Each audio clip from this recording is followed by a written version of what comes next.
আসসালামু আলাইকুম। আজকে চাঁদপুর টু নারায়ণগঞ্জ রুটের সবচেয়ে বড় লঞ্চ হাশিমপুর এক্সপ্রেসের একটি সম্পূর্ণ ভ্রমণ ভিডিও নিয়ে হাজির হলাম।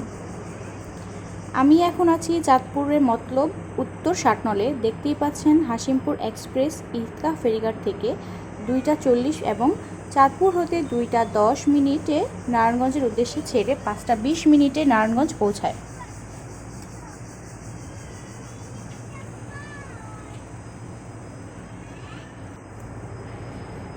এটা হচ্ছে লঞ্চের দ্বিতীয় তলার শোভন শ্রেণী।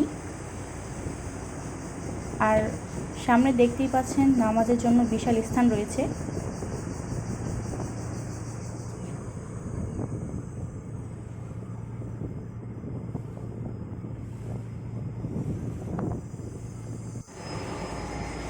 এখানে দেখতে পাচ্ছেন লঞ্চের দ্বিতীয় তলার শোভন শ্রেণীর ঠিক পেছনের অংশে বিশাল ওপেন স্পেস, যেখানে যাত্রীদের বসার জন্য খুব সুন্দর ব্যবস্থা রয়েছে। আর যাত্রী খুব কম ছিল সেদিন, ফলে সবাই শুয়ে বসে ঘুমিয়ে সময় কাটাতে পারছে। এই লঞ্চের ম্যানুয়াল স্টিয়ারিং ব্যবহার করা হয়েছে। লঞ্চের গতি মোটামুটি ভালোই আছে, যা থ্রাস্ট দেখতে হয়তো অনুমান করতে পারছেন।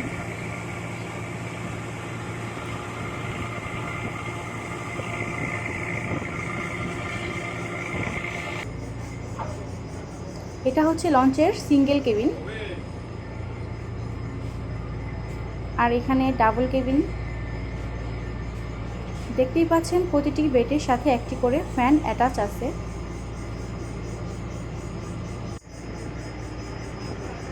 এটা দ্বিতীয় তলার থেকে নিচে যাওয়ার সিঁড়ি।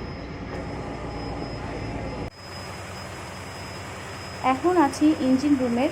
উইচাই এবং 250 সিসি ইঞ্জিন ব্যবহার করা হয়েছে লঞ্চটিতে। সোনালি সূর্যের রক্তিম আভা দেখতে দেখতে চলে আসলাম মুন্সিগঞ্জের কাছাকাছি। আসলে লঞ্চ ভ্রমণের সৌন্দর্য এখানেই। স্নিগ্ধ বাতাস, মুগ্ধ পরিবেশ, নদীর কলতান আর ইঞ্জিনের একটানা গর্জন, আর তীরের মনোরম প্রাকৃতিক সৌন্দর্য উপভোগ। লঞ্চ এখন আছে ফুল স্পিডে, প্রায় 12 নটিক্যাল মাইলে চলছে।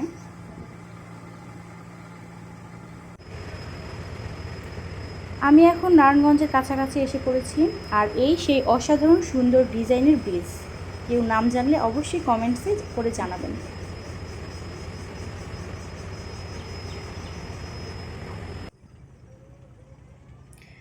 এখানে কিছু যাত্রীবাহী নৌকা বিপজ্জনকভাবে লঞ্চের সামনে চলে আসায় সতর্ক করা হচ্ছে।